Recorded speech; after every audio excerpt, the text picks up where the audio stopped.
Yeah. Oh, it's nice. That's nice. Oh, I can't even imagine. Yeah. Sometimes those are the best vacations, aren't they? They were Just a little bit of time to catch up on your sleep and to spend some. We had great family time. We played catch in the street with a football. We went and played tennis on a tennis court. Screwed around, went to the movies and went to eat. We had a time of our lives. We didn't do anything. Mm-hmm. That's awesome. Good to see you too. He was a really good rider. Oh, cool. Yes, you should be quick. That's really neat. Then when you use it, you have that connection. Yeah. That's neat. Yeah. Oh, good. It's been like 2 weeks since I've seen this report. I'm so excited. Did you read it twice? No. Did you read it once? Yes. I was gonna say, Not no. that I did. Wouldn't blame me if you didn't. But others might. The he is without sin cast the first stone, right? That's right. That's right. I didn't say I was without any sin. What's up with you? Anything? No? Same old. How was your spring break? It's cold and wet, but nice. Ooh, it's Tucson. I see my folks. I took the kids, and it was fun. But it was cold and rainy and a little like unseasonable, so we didn't really just go hiking. But it was fun. And you know, I forget. That's why I wanted to go. Just get away, and it was great. But I got back and Brad was kind of like making a hunk. So I was talking about the summer, and he's like, "All you want to do is go on vacation."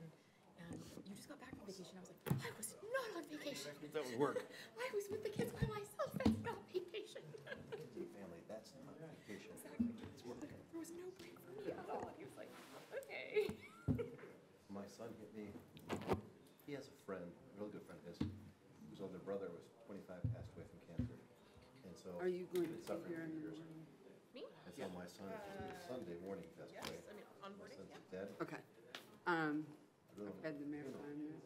As soon as they spring break pass it, prices are I'll outrageous. put in the Can't get vote. on a plane. And would you And I said, make a well, I'm copy gonna do it and for Joe. write If, the thing in the you know, the wake is Tuesday, the funeral's Wednesday, Are which you I assume they gonna would be be. I'm going to the hospital Oh, first. okay, no, I just so- was like, okay, help me understand what's going on here, okay. And I would drive you up there with you. Yeah. And so we were all planning back and forth, and it turns out. No, I think he's doing a couple of presentations that he'll go home They're gonna, before this Before is the end of the passed. meeting, okay. next weekend or something. And original on But your I thought end? to myself, you know, my wife was like, are we really gonna drive up there and miss everything yet? And I said, these are the moments in life you have these, you know, things that are important to them and do it. Yeah. It was devastating for all of these kids that are in their 20s to see somebody so young. Even though they've been watching it, knew it's coming. Right. It's still the reality of It's the reality of it. I'm gonna have to go to a funeral on Friday. I just got texted my best friend from college. Her dad passed away this week. Don't worry about it, whatever. Just whatever you need to do. Yeah, those are the things that if you can be there, you're there. And yeah. Well, at our age, you know, it's more and more normal. You have the exceptions of someone who dies early or dies tragically. But young people's age, I'm just not even something they believe the same thing. No, And so it blows their mind what happens. absolutely. How are you? Nice to see you. Come around. Excuse me, George. Thanks again. Oh, no problem. No, how did I Needing it. find- I've got it. George, if you want, you know, I'll follow up with Ray at the end of the week. But I'll let you know, and if we don't have any progress, we can go knock on the guys. Yeah, we go knock on the door ourselves next week. That'd be great. Not a problem. Microphone. Do you remember what the gentleman's name is? I know. I can look up. I can find This is it. messing me up. What time do you think? I can tell you. Is it John Cruz? Crucy? Yeah, that's it. I can find it at home. I just don't have it. I can find it on the computer. I'll find it and I'll let you know. Okay, but it shows up here It's in Texas. 501, right? 501, it's John Crucy, C-R-U-C-E. Young Yeah. men Oh, and- okay. I That's see. probably it. Okay. Yeah, he was good enough to tell me about it. And, No, I understand. I mean, sometimes these people, you know, they just want someone to listen and give them time of day and acknowledge that there's something wrong because they don't know what to do. You know, they're in a of course. tough spot. Yeah, I saw it. I mean, he didn't say anything to start with. I said, what is all that plastic going down the hill? And he said, we're trying to, Stabilize it. stabilize it and keep the sand out of the out of the stuff around it, so. The just real, get the it real way to going. stabilize that is to get cover on it. And the way to get cover on it is to pin and blanket it where you, because Oh, yeah. retaining wall is really the way to work. But if you can't do retaining wall, you gotta pin down like a mesh blanket and get some seed and get something to take root there. That's what's gonna save it. Yeah, the other problem though is it's so heavily treed. I Oh. don't think anything will take hold. Oh, In and fact, that's a it's problem. underbrush. In fact, that's why I was saying to Ray, how did you get up there? Because it's thick underbrush. I bet it's 2 feet. Oh, wow. Well, they can just keep in the list. There's no grass. It's all trees. You see how heavily treed it is. Yeah, and he almost needs then to come in here with, All of mine's with. riprap, Yeah. big stone, and pack the stone with some type of slurry. Yeah, put a slurry in there like a real soupy concrete, Sure. tie it all together and bind it, and then it'll fill in with Slow this. them down. Yeah, but it'll silt in, but it'll serve as a barrier to let it, Exactly. wow, okay. Well, we'll take a look, we'll find out. Sure. Thank you. No problem.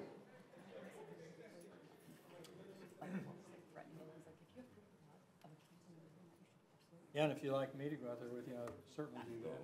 Okay, yeah, not a problem. But, I know. And I did call Brad to show him. Yeah. But I gotta give Chuck, I gotta follow up with him. He was saying one of these meetings we're gonna do bow ties. He had it on for the Dancing with the Stars. It looked really good. Yeah, And so I said, we should do bow ties. I agree. bow ties? Yeah. I love bow ties. Chuck had that on with Dancing with the Stars. It actually looked Yeah. good on him. Yeah. I'm willing to give it a try. Awesome. A bow tie? Ah, Do bow ties. I would wear a bow tie, but they just make me look tall. Yeah. Chuck was wearing a bow tie. Well, Chuck had one that had some Stars. colors on it. It actually looked really nice. I It was know. kinda cool. I like bow ties. Yeah, I bet. You don't? That's, I gotta buy one too, but I'll go buy one. Mark would look like the weatherman if he hadn't. I think so. I love bow ties. I Chuck, think what do we do with the bow ties? Next up on the list. All right, well, remind me, I'll send an email out, because we'll get George and Bobby to do it too. I'm not, hey, I look taller with a bow tie. I'm just gonna let you know. But you can't look any better looking, so. Oh, So what are you wearing a bow tie for? In a distinction? No, I hadn't planned on it, but if I go get one, I probably will. I was just gonna wear a suit. I'm not kidding. What are you talking for, You're I not. gotta get one. I gotta own one. for what? So, I have some bow ties. What's the thing? I was gonna say, I bet, Are you wearing ties? For Red Brandon's ties. station, I'm not. I actually, Brandon's station, I'm not. So, I read it. as a part, yeah, I don't. part of the, Tuxes in my closet. One's finance kind of committee. purplish and one's kind of bluish. Velour? If I knew you had purple velour, I would have I borrowed do it. have one. I think I have one that's I don't black, think you but would it's tell. got a little pacey. Ooh, I'm I wearing mean, I'm that. just arms gonna, are long. I'm gonna plan the, yeah. His arms are longer, his feet are bigger, Yeah, you well, know. that's, but hopefully that's not a problem in a tough. I'm just throwing that out there, We just okay? hand him a condor. If you can wear a velour All the- suit, all the- you know, that would be Every, you should wear it. But I might have a top, explaining but things, but it's I not like to blue. make sure. Yeah, That's okay. You There wait. was a guy last year in a kilt. He was in a That's kilt right. tuxedo. That's right. You know what? You used to Every be year. killed around me in South Africa, that means. Way to go about it. That's right, you were So killed. you say that again. This is a past tense Yeah, I think verb, it's- okay? I got killed. That's right, Past tense of kilt. that's right. Kilt. That's right. Waste Not management. wearing. That guy last year, remember, he had the full regalia. on his Oh, yeah. tuxedo I think kilt. he's worn that a couple years ago. Stormwater. Yeah? Yeah, Study. He pulled it off. I think so. I like it. I like I it. don't think I could pull that off. I think you should try. There's the lady that was running the bull. Gotta pass. I would show up for that. Well, that's both disturbing and sad. But it would be a great photo opportunity. I'm not even sure that is true. That's almost as bad as I said you're gonna I do pay the, attention when the numbers get low. Dancing with the Stars. Wonderful I detail. was gonna dance with. Selling to It's the This is Mark. audit firm. Yeah, that's. Mark, who did we say we were gonna do Dancing with Stars with? I was gonna dance with somebody. Ladies, Yeah, I was gonna dance with somebody. we changed this year. No, It's not, no, never mind. It was one that was going to. Nothing. Yeah. It might have- Y'all would be It might have been trying. husband or Wayne. It was one of them. can you be No, Ray won't dance with me. the Raise that head Could raise some serious money on that, huh? government And a few eyebrows. financial audit firm? the eyebrows, I fear. Couldn't be any sounds like. There's a reason why we don't. It's really funny. Nobody in our office That ventures is really funny. Oh, yeah. Oh, t-shirts these days. Kids have a warped sense of humor. Yeah, that's awesome. It's even funnier. Lourdes. Really. Yes. We do something different than me. So your daughter, she's about to graduate. She graduates, yeah. Well, I mean, you certainly, yeah, like. Good. She'll do her internship then in the fall. Yeah, She's, Okay. she contracts, we gotta go for it. Should be at the end of their statement. My oldest graduates with masters. Oh, that's, okay. MPA. Okay, Mom. I was gonna say, no, you're gonna move back. Everybody ready to go? Let's roll. For a day. Okay. It's 7:33, so I'm going to call the meeting to order. The Colleyville City Council meeting of March the 19th, 2019 will be in order as of 7:33 this evening. Let me first call the roll. Councilmember Nakamura. Here. Mayor Pro Tem Lindamood. Here. Councilmember Wheat. Here. The mayor's here. Councilmember Dodson. Here. Councilmember Kelly. Here. Councilmember Rigney. Here. Very good. Thank you, guys. So we will open in prayer. Pastor Ricky Tejada of Colleyville Covenant Church will give our opening invocation. Thank you for being here. Thank you, Mayor. To the council and city staff, it's a pleasure to be here. Psalms 133 says how good and pleasant it is for people to dwell together in unity. It is a place where the blessing is commanded. Let us pray. Father, we come to you now and we thank you for this evening. And Lord, we want to give you thanks for who you are, how magnificent you are, how great you are, how glorious you are, how merciful and kind you are. Lord, we live in a city that is just filled with so many blessings, blessings in family, blessings in leadership, blessings in our business. And Lord, we want to give you thanks for that. You said in your word that if we acknowledge you in all of our ways, you would direct our steps. So Lord, we thank you for giving this council, the city staff, wisdom. Lord, we ask your blessing upon this entire community, your continued blessing. Father, let there be favor, let there be joy, let there be love, let there be peace. And Father, as you do those and provide that for us, we're always careful to remember you and to give you thanks. And this is a prayer that we offer up now. In the name of your Son, Jesus, we pray. Amen. Amen. Pledge allegiance To the flag of the United States of America and to the republic for which it stands, one nation, under God, indivisible, with liberty and justice for all. Pastor, thanks so much for that prayer. That was a beautiful and powerful prayer. Absolutely. Thank you. Thank you all for coming. We appreciate your being here. We like to see people here, and I know there's a number of people that watch on the TV. We will have several items on the agenda tonight that have public hearings, and so you're welcome to speak at any of those items. There are actually agendas and little cards, speaker cards in the back, that if you want to speak, we'd appreciate it if you'd fill one out. Let us know the agenda item you want to speak on. However, I always say this, I will not close a public hearing without asking if everyone has spoken that wanted the opportunity, whether you fill the card out or not, because I don't want to miss you. So, thanks for coming. We just came out of executive session, as we always do, just before this meeting. And we have agenda item 2 on here for items that we may need to take action on out of executive session. And tonight we do have one. So we have a resolution that we need to read and have a public hearing on and a vote on. So let me move to that, agenda item 2, and we will do that. This is Resolution R-19-4362, a resolution approving council action regarding executive session items at the regular city council meeting of March 19, 2019. Whereas following discussion in executive session and in full accordance with the requirements of the Open Meetings Act, the City Council determines that the following action is in the best interest of the health, safety, and welfare of the public. Now therefore be it resolved by the City Council of the City of Colleyville, Texas, Section 1, that the City Council hereby authorizes acceptance of a donation of real property for the public purpose of obtaining a permanent right-of-way from the Westmont Homeowners Association for the City of Colleyville roundabout at McDonaldville School Road and Westcote Drive.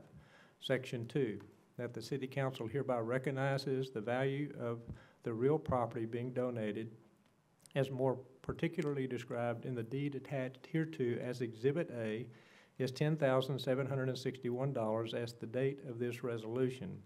Section 3, that the City Council hereby authorizes the city manager to execute and sign all associated documents for acquisition of the donation property identified in Exhibit A.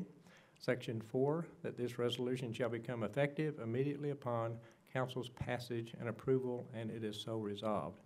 So clearly, Westmont subdivision is giving us right-of-way. We very much appreciate and thank them for that as part of the right-of-way needed to do the roundabout, as it said, at McDonaldville School Road and Westcote Drive, which a lot of people are very interested in getting done. And so Councilmember Wheat lives there, so we thank your subdivision and you. We are very excited. Yeah, so. And just as a note, I do want to recuse myself from this Okay. vote, just for propriety. So we'll let the record show that Councilmember Wheat is recusing herself because she lives in, and is part of the homeowners Yes, association. I am. You're officer, I think. President. President. Thank you very much. Good job. I recused myself on that end as Yeah, well, okay, just to very be fair. Even though you signed it. I did. Yeah. Very good. So I need to have a public hearing on this, but that's the explanation of what this is. Public hearing is open. I'm sure I don't have any cards since you didn't know this was going to be on here. But if anyone would like to speak on this item in the public hearing, you're welcome to do so. Just let me know if you'd like to speak. I see no one in the audience indicating they want to speak. Therefore, I'm going to close the public hearing. So the public hearing is closed. And unless council has some comment or question, a motion is in order. I move adoption of the resolution R194362. I'll second. I have a move to approve by Councilmember Dodson and a second by Mayor Pro Tem Lindemood. So with that, would you open the vote, please, ma'am?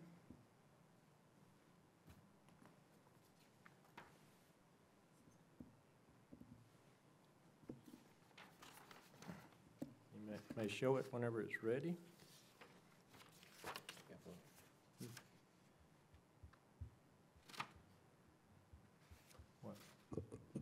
George, Oh, neither of your votes need a vote. Okay, I voted. vote. Oh, did you? Didn't show up? George, yours did not show either. I voted. Yeah, we both voted.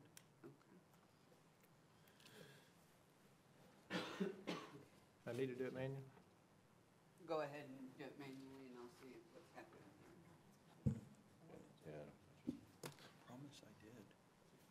Okay, so we'll go ahead and do this manually while we, It could be Kathy's not voting, and that's what's. oh, yeah. Could it be Kathy? She's not voting, since she recused herself? All votes showed except these two. These two? Oh, okay. But hers shouldn't have showed, she didn't vote. Strange. Yeah. It shows her no voting. Yeah. Okay. All right, well, we will do it manually, and then we'll get it taken care of. On my pen. There it is. Okay. Motion is to approve. Councilmember Nakamura, how do you vote? Aye. Mayor Pro Tem Lindemood. Aye. Councilmember Wheat recused herself. The mayor votes aye. Councilmember Dodson. Aye. Councilmember Kelly. Aye. Councilmember Rigney. Aye. Okay, that motion is approved, therefore the resolution is approved. Thank you. Thank you.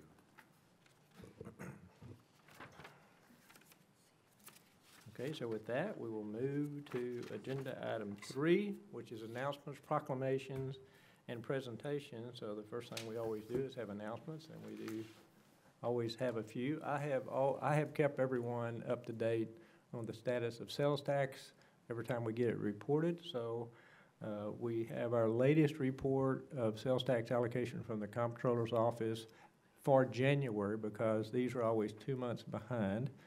And so I'm happy to report this is the 4th month of our fiscal year that sales tax is up 8.9% relative to the same month last year.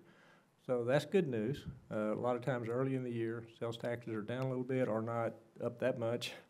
And so that's occurred this year. So this month, it's the trend has gone the other way quite a lot.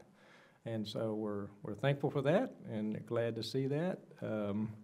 And it's kind of, we always kind of compare, we get information on other cities too, and it's kind of a mixed bag. About half the ones we look at are up, and about half the ones we look at are down compared to their last year. So I think we're in a good shape there for this month. So that's all, that's what I wanted to say. Well, I would like to tell you that Colleyville State, the city is, an open house is tomorrow, Wednesday.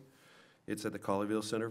The residents can discuss projects with city staff and ask questions about ongoing projects such as the 26 construction, stormwater master plan that's has been done, City Hall Plaza, which is going to be a beautiful park out front, Glade Road. Yes, we are moving forward. We have plans with that.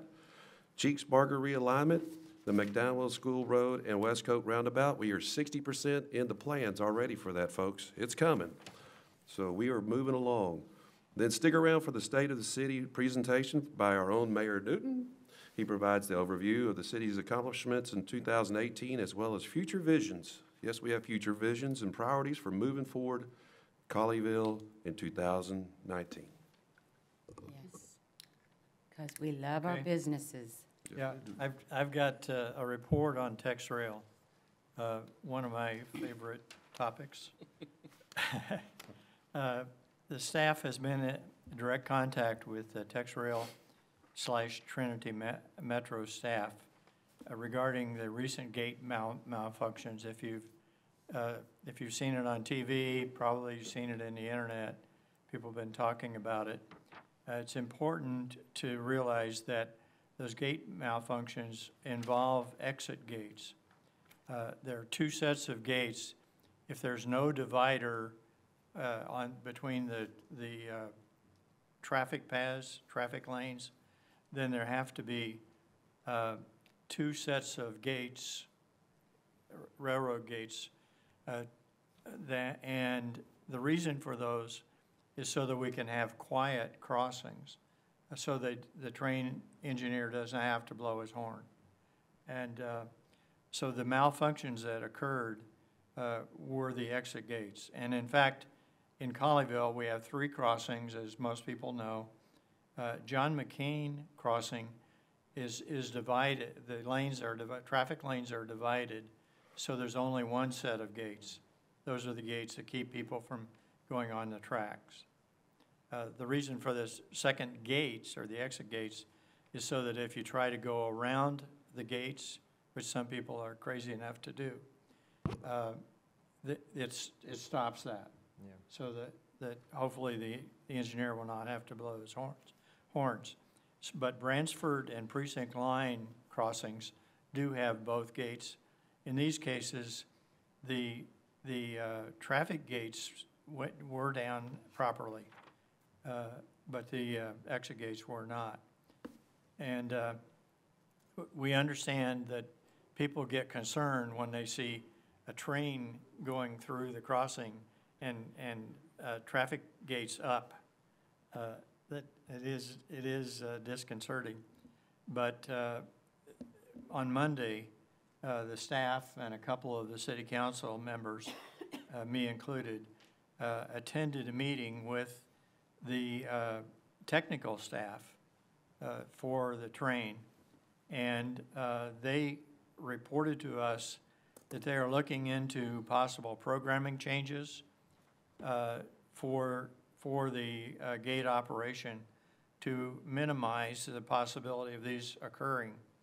And in one case, the controller box actually, they believe, was struck by lightning. So that's one reason why it failed. In the meantime, the city staff will continue to use message boards and social media to make sure that we encourage citizens, and of course they're not all Colleyville citizens, but whoever's out there driving, to be extra cautious in crossing in the railroad crossings, because failures can happen, and so it's mighty important, very important, that you look both ways and slow down for the crossing. Thank you. And I want to say something on that real quick. I was the other person at the meeting because it was very enlightening what they had, so we're going to put that out there in a way that everybody can understand it. because our citizen safety is very important to us, and the train crossings is very important that everybody stay safe. All of us up here want to keep it that way, and so we're going to put it together and put it out there so that everybody can understand it very easily. Absolutely. Thank you, Tammy. Just a quick note on that. As Councilmember Dotson talked about, the gates that you first approach before you get to the tracks are what they call the entrance gates, and the ones on the back side of the tracks are the exit gates. The TexRail staff explained to us that the default safety setting for those gates are different, which is something that was a bit of a surprise to me, but makes a little bit of sense when you think about it. If the system malfunctions, the entrance gates will default to a closed position or a down position so that the tracks are not passable. And so we've had that experience where we've seen gates down and there's no train. That's the default safety position. The exit gates on the backside, their default safety position when there is an error in the system is to be open, up. And that's so if somebody is on the tracks, they can get off the tracks. And so that was a unique perspective that I hadn't thought of, that by the exit gates remaining open in default, they're actually there on purpose. And so it was a great conversation. We conveyed to them concerns that our residents have and the desire to know that our crossings are safe and that trust that the equipment will work. But that was an interesting perspective that I hadn't thought of. And so we're going to work with them to educate the public while they work to take corrective action to make sure the gates work properly. And I'll say something real quick. So I've been keeping you guys up to date. I have had a pretty regular conversation with Paul Ballard, who is the CEO of TexRail, who is retiring this month, and Bob, another person taking over. Nonetheless, you know, so this was a good technical explanation of what's happened and how the failure modes work.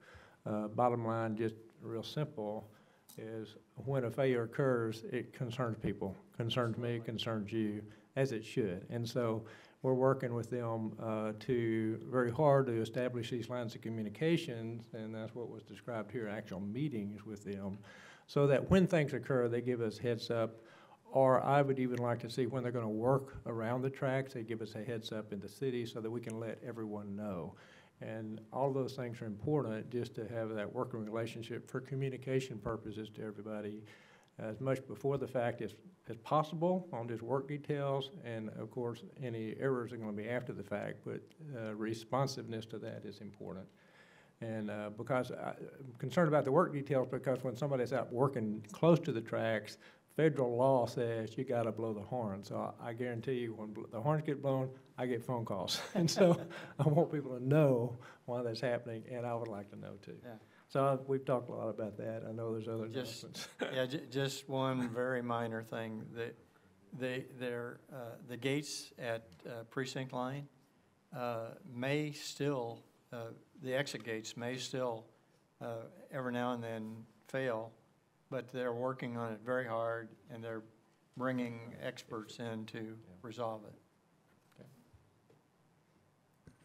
On a happier note, all are invited to the Colleyville Public Library Open House Saturday, March 30th, 2019, from 1 to 3:30 p.m.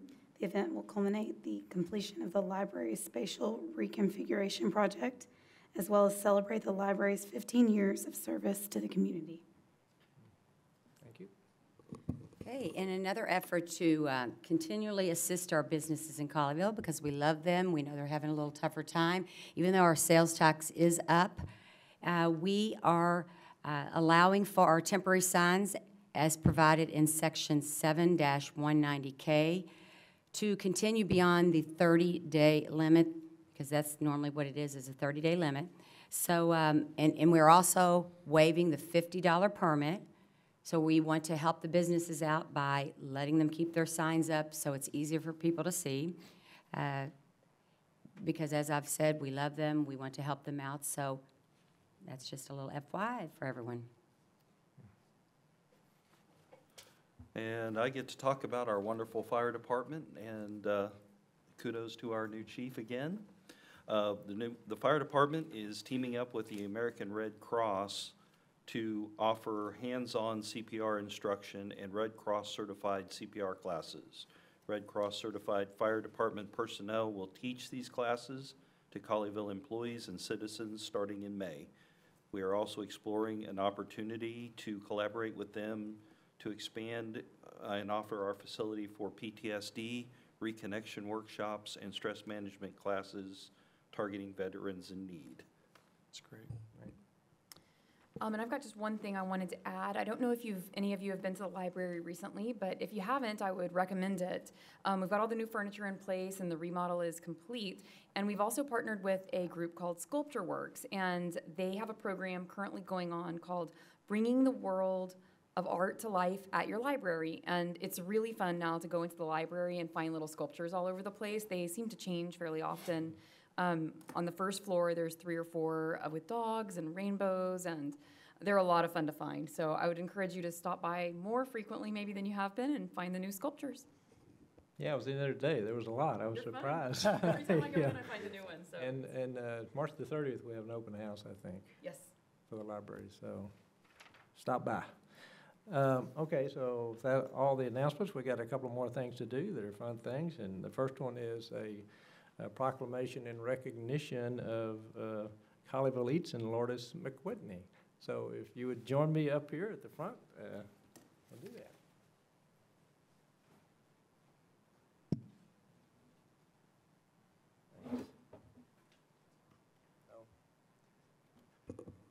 Can you hear me? Yeah. Thank you for coming by. Come on over. We really appreciate everything that you do. I know you put a lot of effort into putting this organization together, and I want you to tell people about it in just a second. But we appreciate that. It's really to support our local restaurants and businesses, and so it's very beneficial, and really appreciate all the effort you put into it. You want to, before I read the proclamation, you want to say a little bit about it? Yeah, so I've started this about a year ago, and I just thought, hey, maybe a few friends will join. And it grew to 1,300 members now, and we go out to eat once a month, a dinner, and you RSVP, and I call the restaurant, and I've been getting to know all sorts of restaurants, and restaurants post about any specials. And then any member can post about a good time they're having in a restaurant. So just a positive way to let it grow, you know. I love that, citizens on their own doing things to support our business and create positive awareness of them. So let me read this. Whereas Colleyville resident Lourdes McWhitney desired to aid Colleyville restaurants impacted by State Highway 26 construction, and whereby Lourdes McWhitney created the Facebook group called Colleyville Eats in February 2018 and has been instrumental in promoting local restaurants and garnering community support. And whereas Colleyville Eats is devoted to scheduling restaurant events and socials for the Colleyville community, and whereby the Colleyville Eats group promotes monthly dining experiences at different restaurants each month, encouraging restaurants to support our local business owners, and whereas Colleyville Eats has grown to over 1,200 members in the first year, and they consistently post positive dining experiences at restaurants and encourage others to do the same. And whereas Lourdes McWhitney has willingly and enthusiastically organized an opportunity for sharing food reviews, specials, fundraising opportunities, and a sense of community. Now therefore, I, Richard Newton, Mayor of the City of Colleyville, Texas, on behalf of the Colleyville City Council, do hereby recognize and commend the exemplary commitment to our community by Lourdes McWhitney and Colleyville Eats. In witness whereof, I do hereby set my hand and seal of the City of Colleyville, Texas, affixed this 19th day of March 2019. So congratulations and thank you. We got to get a...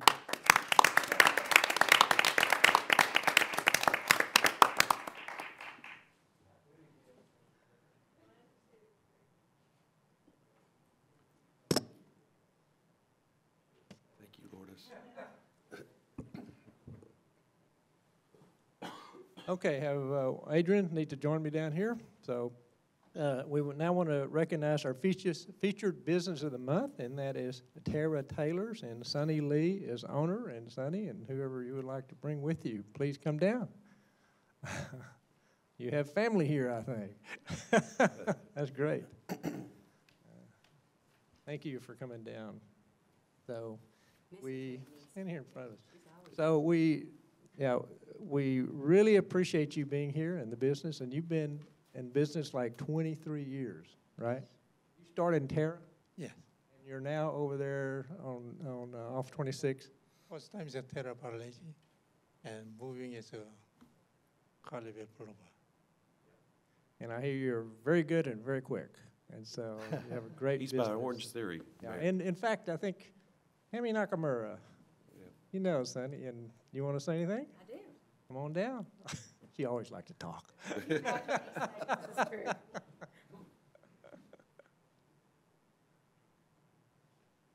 No, I just wanted to thank them so much, and I wanted to honor them because I can't sew a button on. That's about all I can do. But I don't want to, okay? So well, I won't say that out loud. And I go in all the time, and he and his wife, she needs to come up here because she's a major part of this business. She's always there. They're always quick and oh, I actually have to pick some things up. I could have had you bring them over. But they do a great job. Oh, my goodness. And we just so appreciate businesses such as this that have been a staple of Colleyville. So thank you very much. Thank you very much. Yes. We got to get pictures. Wait a minute.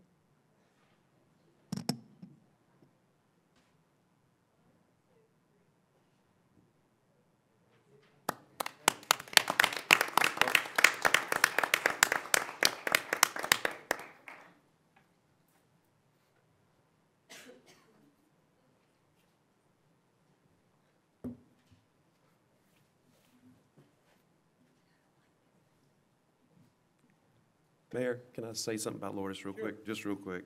This is a citizen that saw something was happening, She doesn't know you're talking about. that she just went out, she took action. She did sit back and complain. She took action, and she did something great for the community. And what you've done is amazing. While people are griping and complaining about this not happening enough or that not happening enough, you stepped up and helped out. And we just appreciate you doing that. You mean more to us than you realize. And I know that a proclamation that the mayor just gave you is just a token from us, but from deep down in all of our hearts, thank you so much for what you do.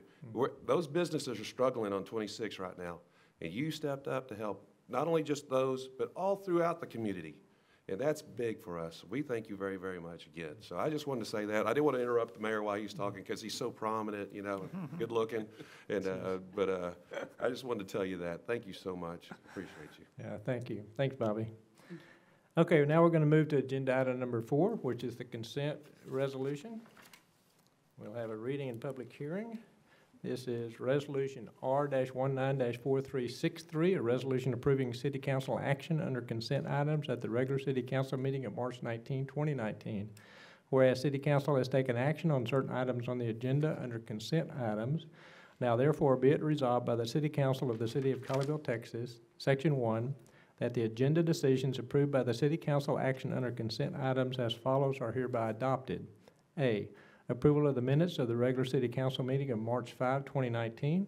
B, approval to purchase a replacement pipe inspection van from Sealsby Ford and a Rover X Basic mainline pipe inspection system from Green Equipment in an amount not to exceed $154,319.55 and authorizing the city manager to execute the purchase, and it is so resolved. Now, Ray, you want to tell us about that? Yes. Again, as the mayor said, I'm here to ask request for the purchase of that replacement van. This is a two-component setup for Public Works. Basically, the van itself is $34,000. The brain of this whole operation is the Rover X Basic mainline pipe inspection system. And what the system allows us to do is to, if I can, do I have the presentation up? There it goes.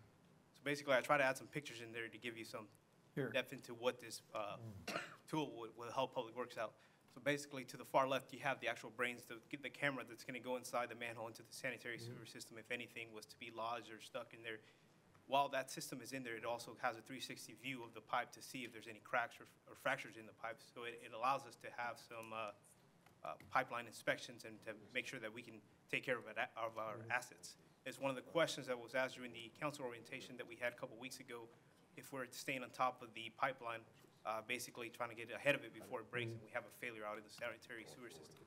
We do have one currently. The one that we have right now is 11 years old, and as we all know, technology does not age well. So it's 11 years old, and we need to go ahead and upgrade this one. Basically, this new software and hardware will connect with our asset management program that we have right now. It will allow us to track each time we go out to inspect the pipe, whether it's just a grease clog or if it's a pipe that's breaking down or something, the interior of the pipe is deteriorating. We can log that with our asset management and take care of that. Let me go back to the other, can we go back to the other slide? So basically, the van that we are purchasing right now is the one to the far right. It's a more compact van. Traditionally, and I'll show you in the next slide. Traditionally, this is where the actual apparatus goes in the bigger box trucks, but we were able to squeeze it inside of a smaller mini compact vans, or the transit vans as they're called.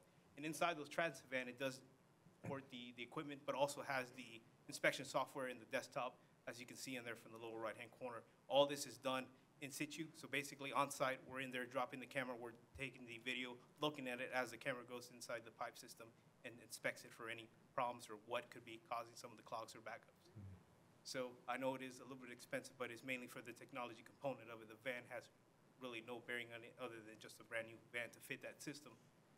For the current system, the current van that we have right now, annually to maintain it is costing us about $13,000. And we also look to see if we didn't have to purchase this van, is there some way we can rent it in case the one we have right now goes down?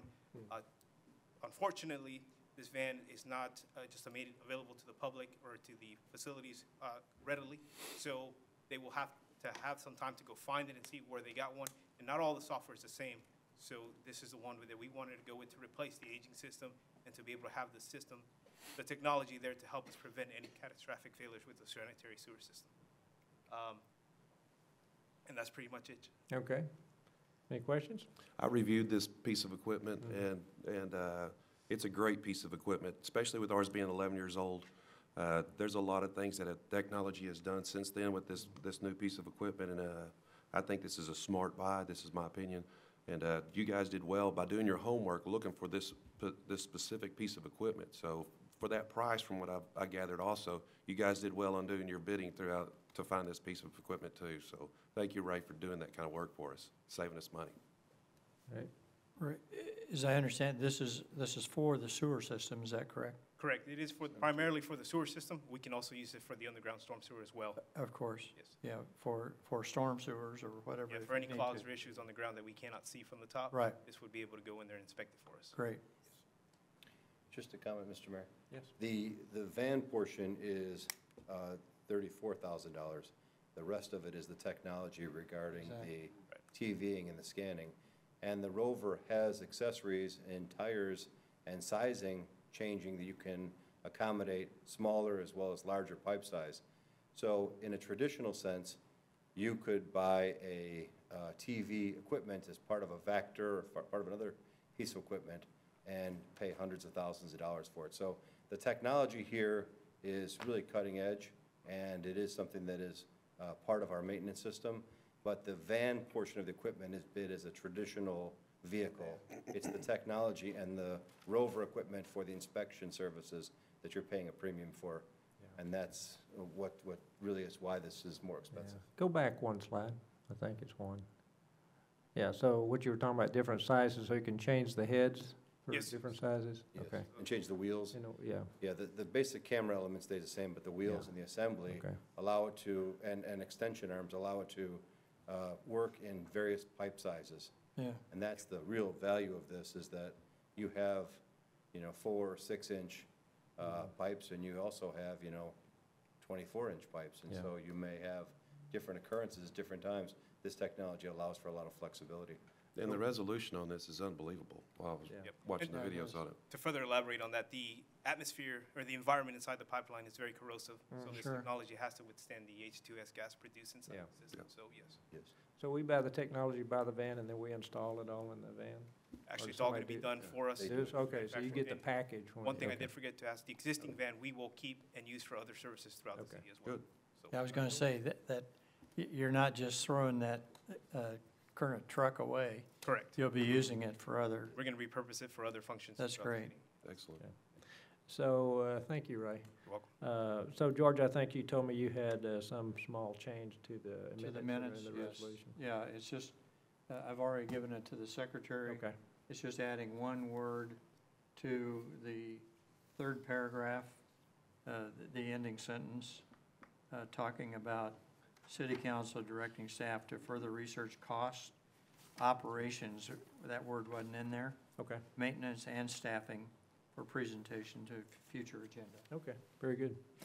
So whoever makes the motion to approve, if they just include that modification, in their motion, I'd appreciate it. Yep. So if there's no other discussion, a motion is in order. Mayor, would you please open the public hearing? Oh, yes, sure, I'll be happy to. Since you asked me, public hearing is open. Thank you. Thank you. No cards, so if you would like to speak on this item that we were just talking about, let me know, and I'll let you, sure, come on up, please, sir, and state your name and address, and we'll get that into the record. My name is Walton Gilpin, and I'm 108 Millwood Drive. I've lived here for about 21 years. I decided to come observe today just to visit and see what the city council is doing. But as it relates to this equipment, I was wondering, as I'm sitting there, not complaining, I'm wondering, is it something that you could share with some neighboring cities? Is it because of the cost? Is it something that another city close by is already using? Is there an opportunity to leverage partnership with Grapevine and South Lake? Just We'll answer that. Again, I've not been to the meeting, so I don't want to Sure. Monday morning quarterback. I understand. Thank you. Anyone else wish to speak? I see no one else indicating they wish to speak, so I'm going to close the public hearing. So public hearing is closed.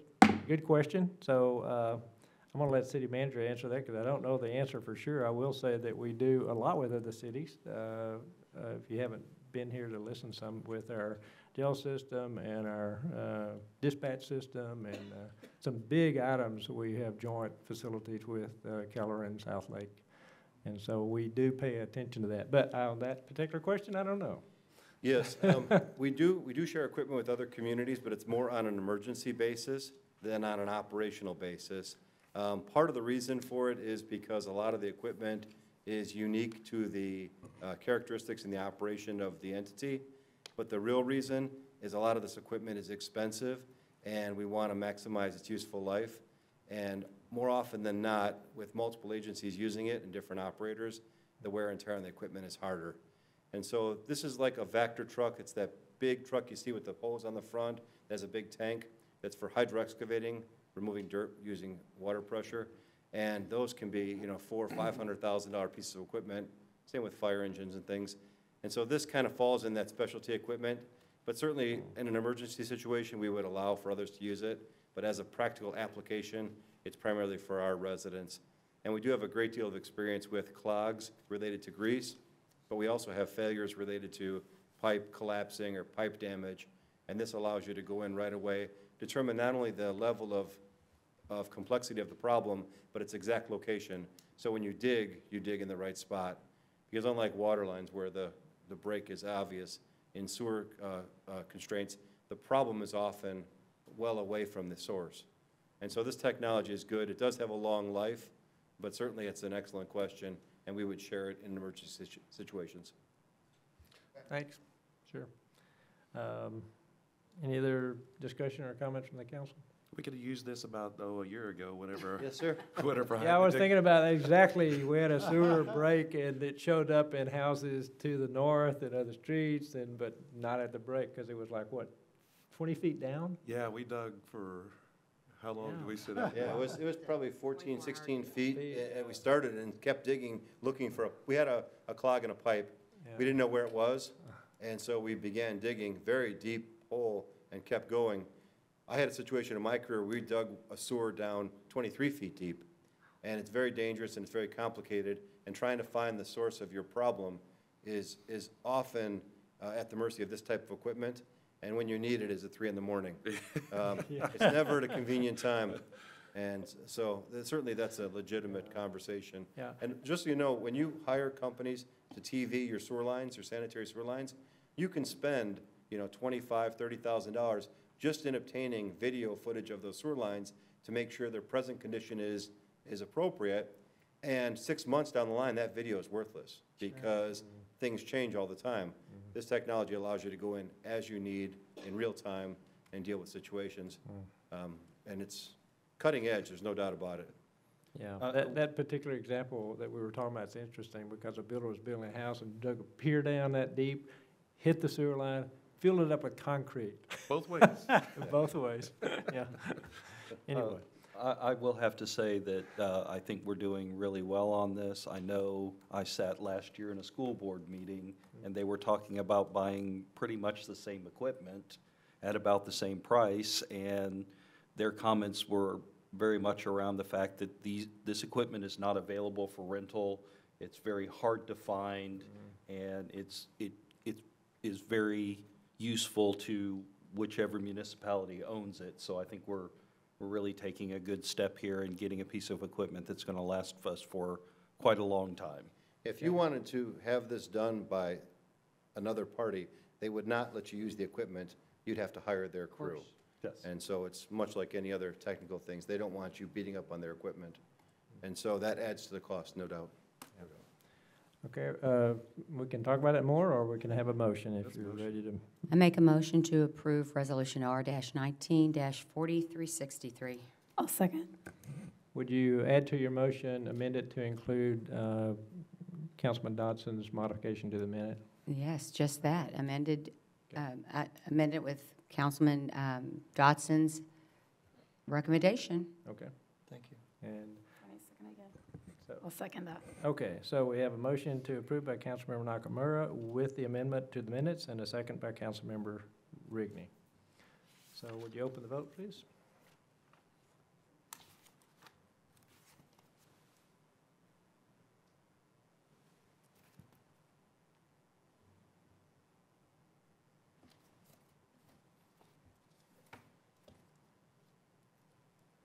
You may show it when it's ready. Okay, that motion is approved, therefore the resolution is approved.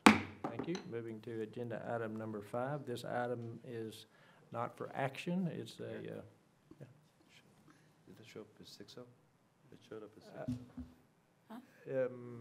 I couldn't see the full screen. It only showed up at 6-0, it didn't show up at 7. Her vote didn't show up. Just letting you know. Callies? For the record, Kelly's vote didn't show up on Mine's not cooperating either, I guess.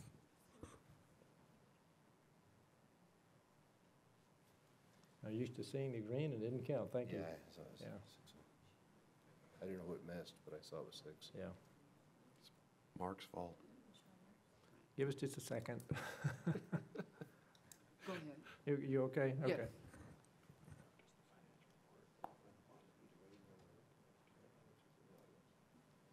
Okay. Okay. All right, so we're now ready to go to agenda item 5, which is a monthly financial report and quarterly investment report that Assistant City Manager Mark Wood's going to do. Good evening, Mayor and City Council. And I appreciate Karen Hines sitting in the audience, I see. Thank you, Karen, for coming. Absolutely. Good evening, Mayor and City Council. Mark Wood, Assistant City Manager. I'm here tonight to provide the February financial report. Just from the outset, I'll say that the financial position of the city is in great shape. Good. In terms of the general fund, well, first of all, so this report is about 41% of the fiscal year. Okay. So keep that in mind as we're going through the report. And except for sales tax, which sales tax is 25% of the fiscal year represented on this chart. I'll go into more detail about that in a little bit, but as you know, we collect sales tax in arrears by 2 months. So that's what shows up on this slide for the February report. We do have another slide that goes into detail on the next page about sales tax. But keeping in mind, this is 41% of the fiscal year. The general fund is at 75% of the budget on the revenue side. Current revenues exceed expenditures by $7.2 million. And then you can see on the revenue side, this is the major change from last month's report that 98% of all property taxes have been collected by the city. And so that's very good news, and that's typically what we expect for this time of year. Franchise fees have started coming in. They're about 2.5% over budget, or 2.5% over last year. And we expect those to come in quarterly and annually throughout the rest of this year. So those are in good shape. And then if you look on the sales tax side, as I mentioned, this report, and in future reports, I think I'm going to change this a little bit, but you see that purple bar is at 41%. That shows where we currently are. This is actually 25% of the fiscal year because we collect 2 months in arrears. Yeah.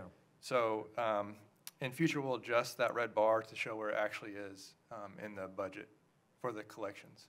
So that bar should actually be 25%, not 41%, to be more accurately reflective of that. So we'll make that change for future reports. But sales tax. So just make sure I understood what you said, would you go back?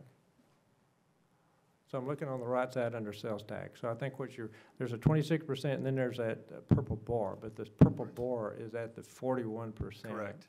So 26% represents where the actual is. Okay. So instead of comparing 41% to 26%, it should be 25 to 26. Yes. Good. Okay. Right. And Mark, just another indication of that below is the detail. Yeah. When you notice the actuals based on the current year compared to the actual for the prior year, you can see they're in line. So that's just a misnomer because of the delay in the arrears. Right. So speaking of sales tax and the mayor, you mentioned this earlier. We had a great report from this month, collections that we received for March, which are January sales, because as I mentioned, we collect those 2 months from the sale, and then 2 months later we collect those receipts. So we're up about 9% for March, which is great news. So if you look at this current fiscal year, 3 out of the 4 months have been positive sales tax collections for the city. So we think that's continues to be a positive indication of hopefully our efforts throughout the last fiscal year and this fiscal year with the construction going on, and also speaks to people like Lourdes with the programs and things that Colleyville residents are doing on their own. We're seeing the fruits of everyone's efforts with regard to sales tax. If you look at the cumulative sales tax on the right-hand side of this chart, you can see that we're up about 1.3% for the fiscal year, which is about $16,000. Okay. In terms of the utility fund, just like the general fund, it's in great shape. Both base rates for water and sewer are on track with the budget, which is what we'd expect. Just as a reminder, the base rates are what it takes the city to put on the utility, so water and sewer. That's strictly our costs. The volumetric rates are the pass-through rates that we charge our customers via TRA, and so that's a direct pass-through. You can see that water consumption is a little bit lower this year than last, and it's way down for the year. However, that will go up when we go into the hotter summer months. That always typically happens. And then also, I just want to point out that winter averaging is now concluded. So that concluded in February. And so residents will see the new average on their volume side for their sewer on their bills. Good. In terms of debt purchase or debt service fund, we have made the fire engine payments, the ambulance payment, and one principal and interest payment, with only one payment out of this fund for the remainder of the year. So this is, again, in good shape. And then finally, for the drainage fund, again, on track with the budget. And just to point out again, this is the fund that we're paying for the stormwater master plan update out of. And so we'll continue to fund that throughout this fiscal year as we move forward with that project throughout the public process and ultimate recommendations by the consultant. Okay. And that concludes my presentation. Very good. Great report. Good news. Thank you. Any questions for Maura? They're quiet. Thanks, Mark. Appreciate you. I guess that's good. Thank you. Okay, so that was agenda item 5. We'll now move to agenda item 6. Mayor, What about the, There is the investment report yeah, to cover under sorry. 5. five? I'm sorry. Shireen, you doing that? I apologize. Come on up.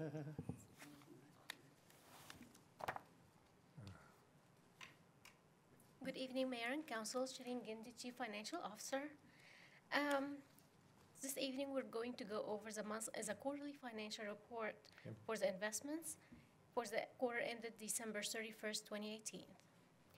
So as of the end of that quarter, the cash and investment balance went up about $2.7 million, primarily because of the collection of ad valorem taxes. We collected about 40% of the budgeted ad valorem taxes during that quarter.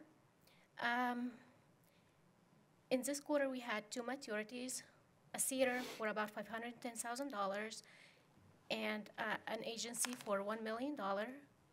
The maturity proceeds for both investments were invested in investment pools. The great news is our interest went significantly up. It went from $221,000 for the previous quarter to about $331,000, about $100,000 increase. And that's because we have been working diligently on restructuring our investment portfolio.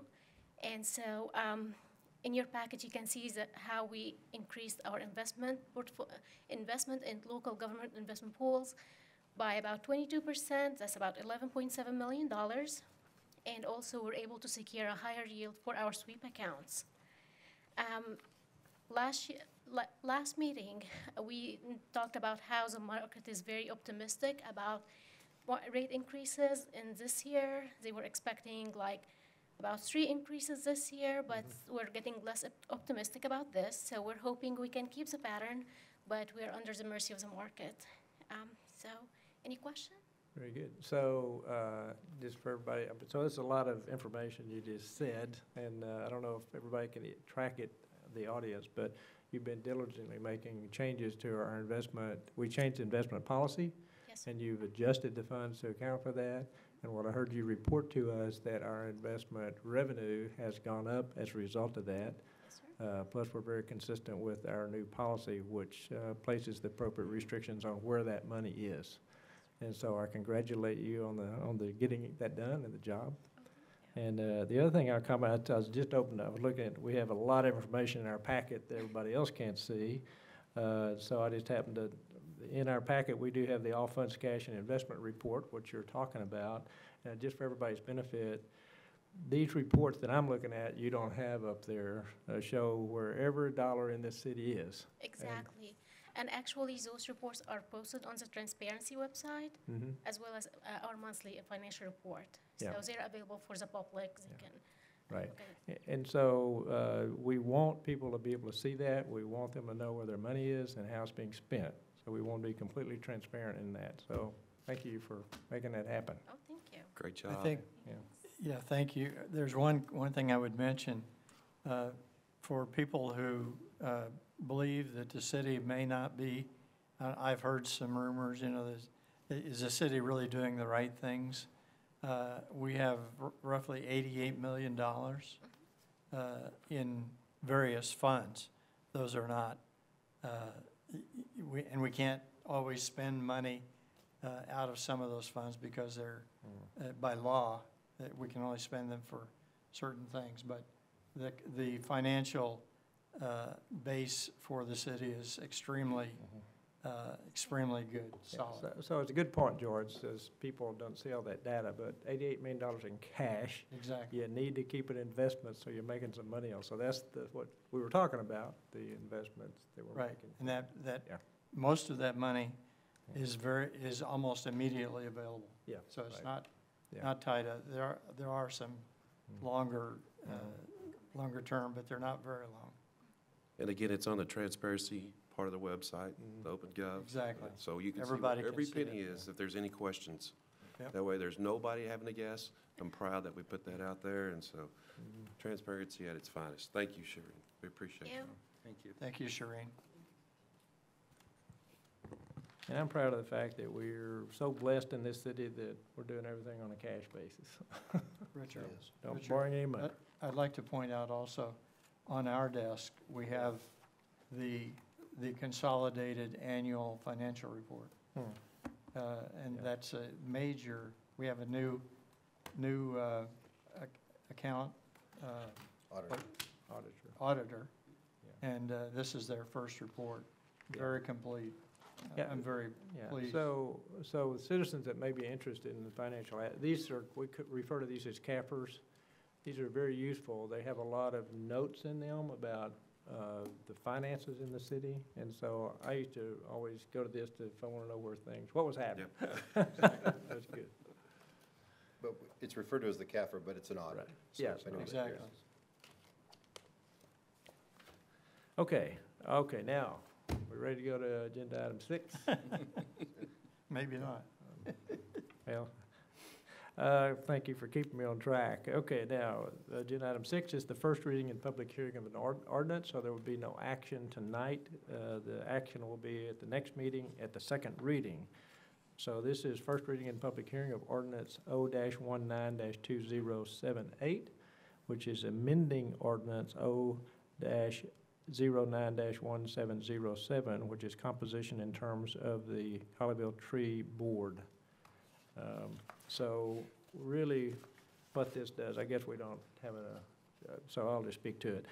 So our Colleyville Tree Board consists of 3 members of the Parks Board and 3 members that in the past were selected from the Colleyville Garden Club or the Keep Colleyville Beautiful. Keep Colleyville Beautiful. Thank you.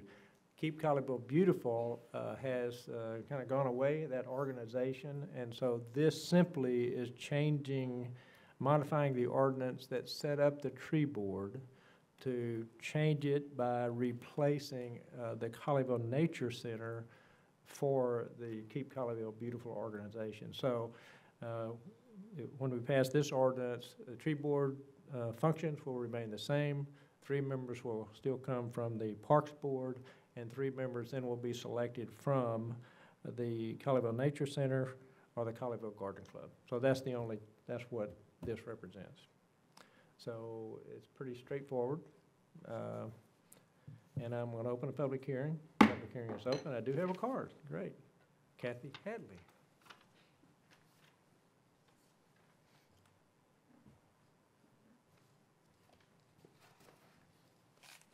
Kathy Hadley, 204 Timberline Drive North, to represent myself.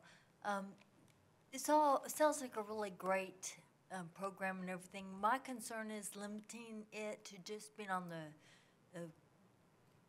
Colleyville Nature Center or the tree board or whatever. Why do you have to be a member of something in order to serve on the committee? I think that's something that y'all need to think about.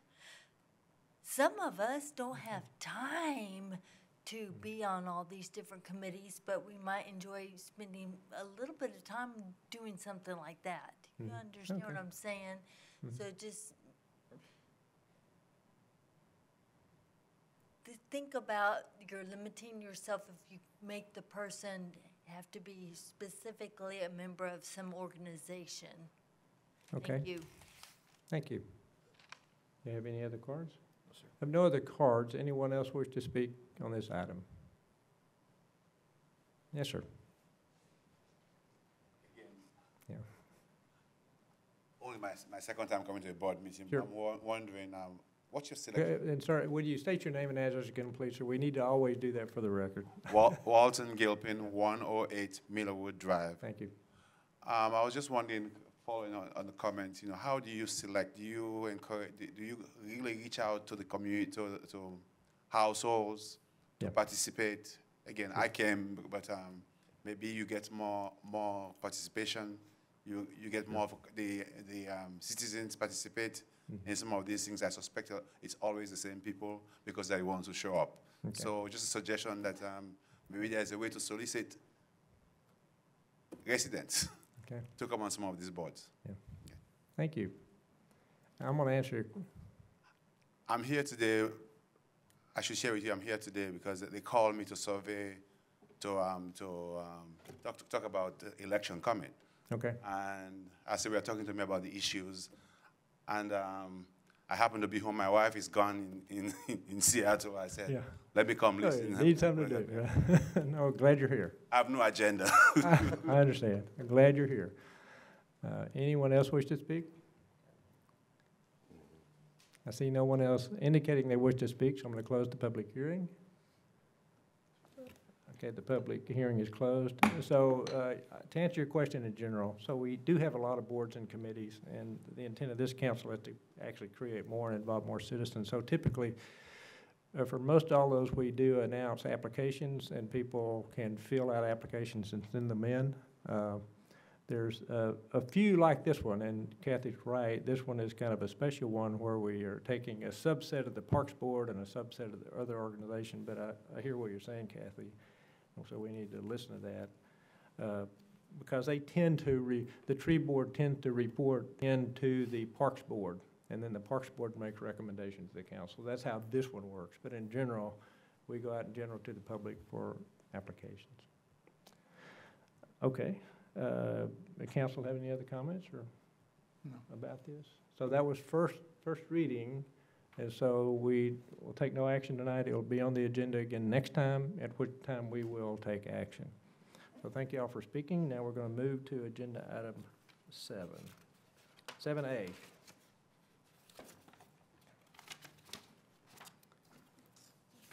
Oh,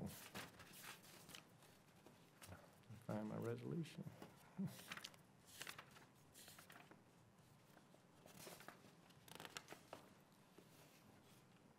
I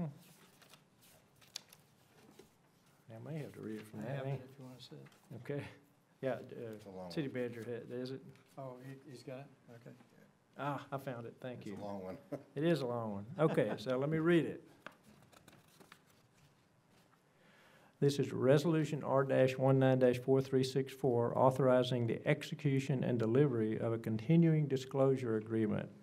Whereas the City of Colleyville, Texas, and the Trinity River Authority have heretofore entered into and may in the future enter into contracts relating to the provision of facilities and/or services by the issuer, which is the Trinity River Authority, for the benefit of the city, and whereas in connection with the financing of the facilities and/or services provided by the issuer for the benefit of the city, the issuer has and/or will from time to time authorize, issue, and deliver bonds of the issuer supported by payments to be made by the city pursuant to such contracts. I'm keeping all this straight. Legally. Whereas the United States Securities and Exchange Commission has adopted Rule 15C2-12 as amended from time to time, and called the rule, and whereas the rule provides a broker, dealer, or municipal securities dealer of bonds issued after the effective date set forth in the rule may not purchase or sell bonds in connection with an offering thereof unless prior to the purchase or sale thereof obligated persons or entities acting on behalf of obligated persons have undertaken to provide certain updated financial information and operating data annually and timely notice of specified material events to certain information vendors, and whereas the issuer and the city heretofore entered into a continuing disclosure agreement as amended in conformance with the rule, which is going to be called the original CDA, and whereas in order to reflect the rule as recently amended and provide adequate flexibility to accommodate any subsequent amendments to the rule, it is deemed appropriate and necessary to enter into a new continuing disclosure agreement which supersedes the original CDA, and whereas it is the intent of both the issuer and the city that any and all obligations and/or duties of the respective party under the original CDA with respect to any heretofore issued series of bonds shall continue to be observed as carried forward into the CDA. Whereas in order to comply with the rule and facilitate the future issuance of bonds, the city and the issuer have agreed that it is deemed appropriate and necessary to enter into the CDA hereinafter authorized to be executed and delivered. Therefore, be it resolved by the City Council of the City of Colleyville, Texas, Section 1, that the recitals set forth in the preamble hereof are incorporated herein and shall have the same force and effect as if set forth in this section. Section 2, that the city council hereby authorizes the city manager to sign and execute the CDA substantially in the form and substance attached as Exhibit A, and any amendment or supplement to the CDA hereinafter required or appropriate in response to further amendment of the rule in order to maintain compliance with the requirements of the rule. Section 3, that all statutory and constitutional requirements for the passage of this resolution have been adhered to, and including but not limited to the Texas Open Meetings Act. Section 4, that this resolution shall become effective immediately upon council's passage and approval, and it is so resolved. I have to smile because that was obviously written by a lawyer. I don't think it was ours. Probably the TRA's. That's right. So Sharita, you're going to explain to the audience what this is all about. So this item is to request approval for a resolution to execute an agreement with TRA for the continuing disclosure. Continuing disclosure is one of the requirements that the SEC imposes on any public entities that issues public debt. And we are one of the partners in TRA, and we're ultimately responsible for their debt. And so the purpose of this agreement is to make sure that the city partners and TRA are in understanding as to the responsibilities for each party. Basically, the SEC requires us to submit annual filings in which we detail the city's financial health, and if any big event happens, most of the time we don't have something big, but like if there's a defeasance or something, we need to report this on an annual, within 10 days from the occurrence of the event. This agreement is not new. Actually, we had an agreement back in 1996. That's when the initial agreement was in place. So probably we have so many changes in the SEC requirements between 1996 and 2019. And so the purpose of this agreement is to revise the original agreement and make sure everyone is in understanding of it. Okay. So any questions? So let me play that back to you and see if I understand it. And if I do, everybody else will, I hope. So we have a contract with Trinity River Authority to provide our water and process our sewer. A number of cities do. We're one of those cities.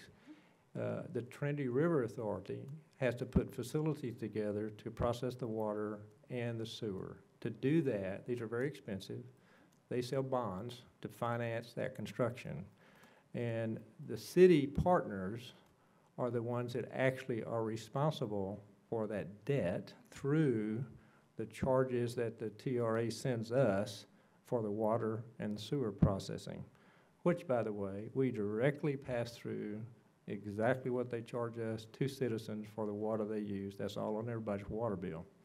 So this is simply saying that we have to agree in order for all this to work, since in reality, technically, the cities are responsible for the debt, that the bonding agencies want our financial disclosures to ensure that we're in financial state to adequately pay for that debt. Is that reasonably close? That's accurate. Okay, great. So that's what this is all about. It's a lot of legalese, but that's what it boils down to. Mayor, just, Yeah. but for clarification, Yeah. the debt is actually paid through the rate structure. Yes, This is just yeah. making sure that the member organizations Right. are financially strong and not subject to any type of Yeah. impropriety. Yeah, and I want to be sure, so the explanation I gave, I mean, it's not the city's debt. It's the Trinity River Authority's debt. Yeah. Yes. But by contract, we pay them for their service. Yes. And they use those payments to pay the debt. And so whoever do those bonds is being very careful. Yeah, and by theory, if you're buying a bond, you want to know the revenue source is solid. Mhm. And so our rate is the revenue source, but that flows through us. Yeah. And so this is a process by which all the parties can make sure the financial disclosures provided by those entities are clear and transparent. Yeah, and in reality, it said it all in here, but I never used the word. So SEC, Security and Exchange Commission, are the one of the federal rules, federal laws that require this to happen. Yes. Right, so, and as you said, this has existed a long time. There's just tweaks that have to go into as the SEC rules change. Yes. Trinity can't levy taxes, Right. so they have no revenue source but the rates. Right, yeah. All right. Any questions? I'm going to open the public hearing, I won't forget. Council have any questions for Shireen, though, or comments? Okay, then I'm going to open public hearing. Public hearing is open. Kathy Hadley.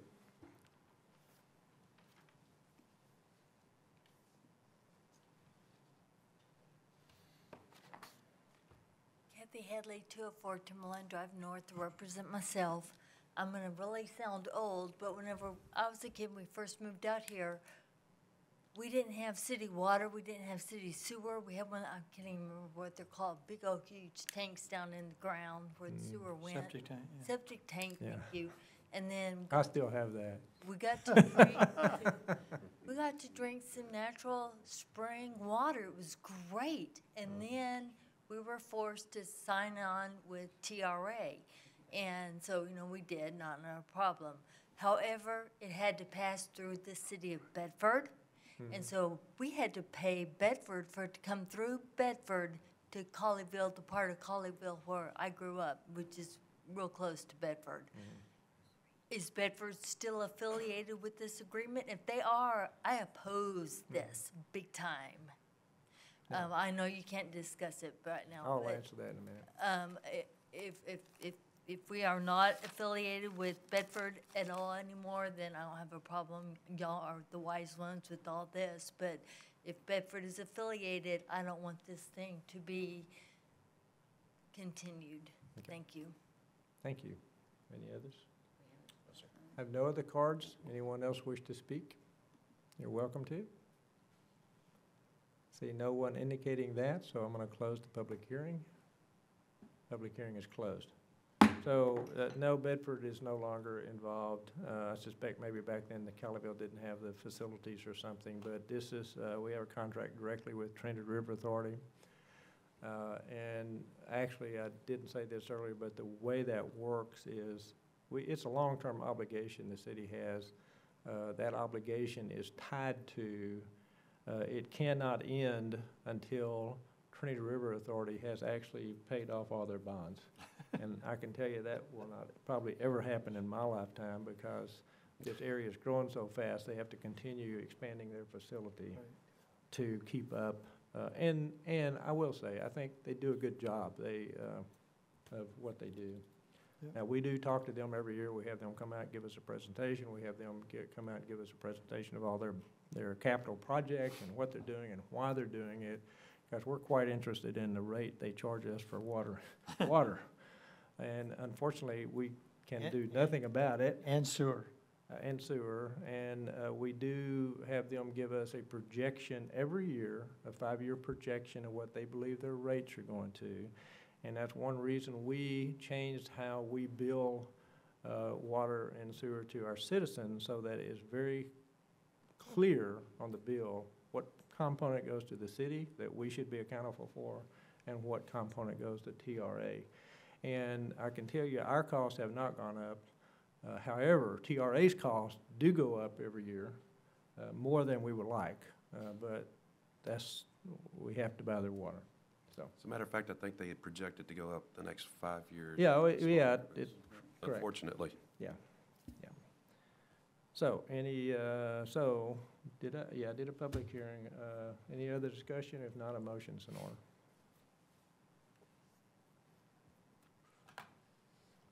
Mayor, I look for us to approve Resolution R-19-4364.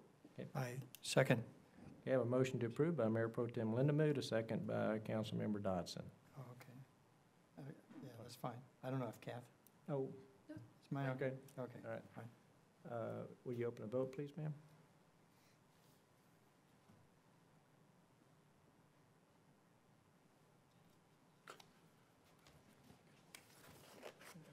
May show it when it's ready. We all hate TRA. Right. I hate them. Councilmember Nakamura, have you placed your vote? Councilmember Dodson, had you placed yours? Yes, ma'am. Showed up Showed up again. again. Re-showed up. Just came back. I did it again. Me too. It popped back up. I think for all of us, it came back. Okay. You have it now? There we go. Okay. Okay. Okay. Okay, that, the motion is approved, therefore the resolution is approved.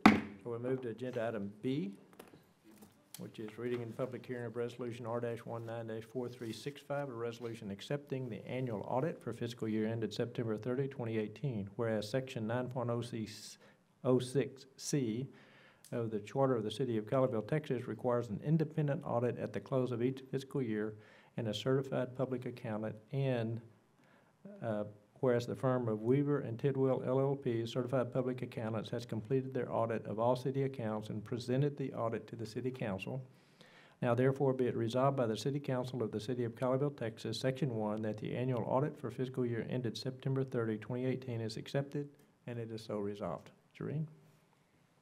Good evening, Mayor and Council. Actually, we're so excited to bring you the gaffers this year. It has been a challenging year for everyone, but I have to say I'm so blessed to have such a great team. Everyone was working so hard, stayed late, worked from home, weekends, and even arranged their vacations and time off to make sure that we have the gaffer on a timely basis. And so we're not going to ask for any extensions from the GFOA for our award. We're planning on submitting it next week for the review. Also, we're still planning on doing the PAFR.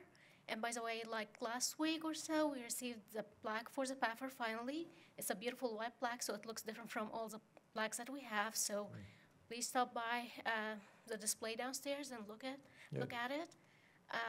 Actually, also, as you know, this is our first year with our new auditors at Weaver and Tidwell, and also they had challenging times, and Jennifer had to jump in to help us, and there were times where she was sending me emails at 3 and 4 o'clock in the morning.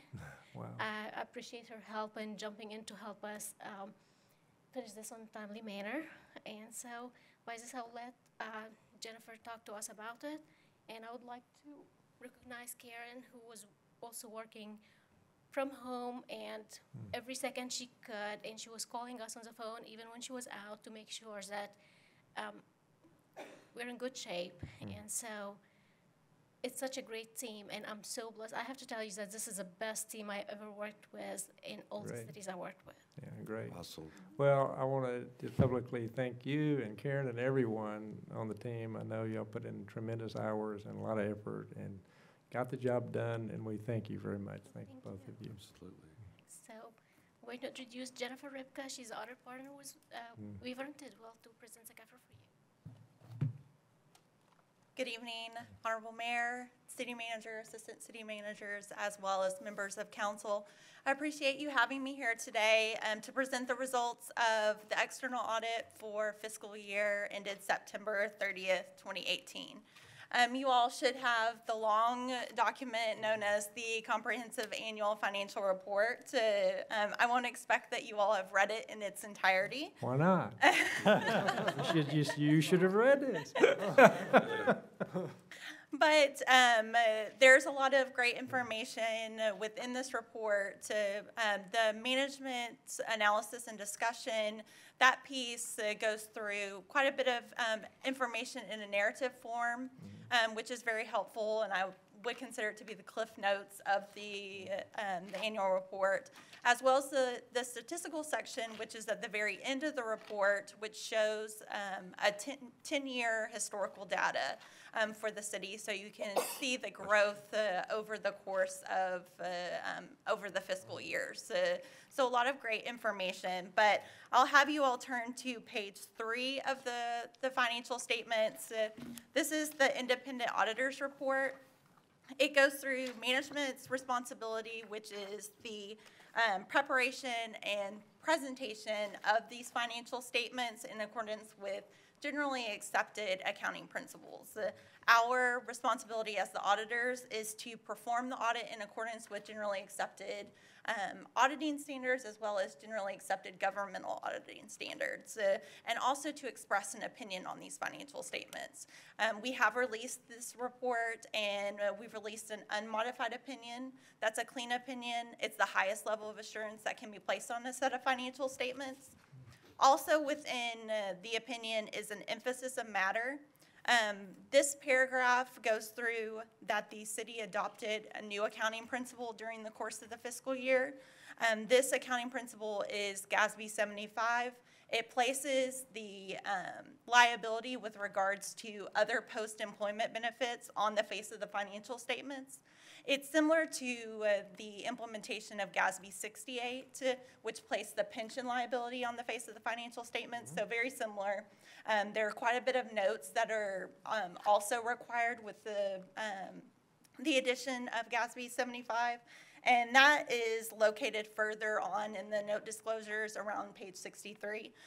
But a lot of reading about that other post-employment benefit plan, which is through TMRS, as well as the pension plan. Beyond that, I wanted to point out that total governmental funds, fund balance, which we look at to see the health of the city itself, was $42.2 million. That's an increase of $1.7 million over the course of the fiscal year. And those governmental funds include not only the general fund, debt service fund, capital projects fund, but also a new major fund, which was moved from the back of the report to a major fund during the fiscal year, which is the Colleyville Economic Development Fund, as well as all those other non-major special revenue and capital projects funds. In addition, you'll note that net position for the two business type funds, which are water and sewer, as well as the drainage utility fund, those ended the year at $65.9 million, which is an increase of $2.7 million. And then also I want to just say that this was our first year on the audit, and I appreciate all of the hard work of Shereen and Karen during the course of the audit. They've worked very hard to prepare the schedules, provide us with the information. They take on the brunt of the audit when we're here out during field work, so I appreciate all of their help. But I'll open it up to you all for any questions that you may have. Well, thank you. Y'all have any questions? No. Comments? I'd like to make a comment. Okay. We're so proud of you guys. You guys have hustled through it. It was so great. We're honored to sit on the board with you guys while you went through this. Me, Kathy, George. It was great to see how you guys finagled the numbers, and then we also moved the money around and actually earned even more. That was just greatness on your part, and I just want to commend you for all that you guys do. Karen, my hat's off to you, sister. I appreciate all you've done too. Thank you.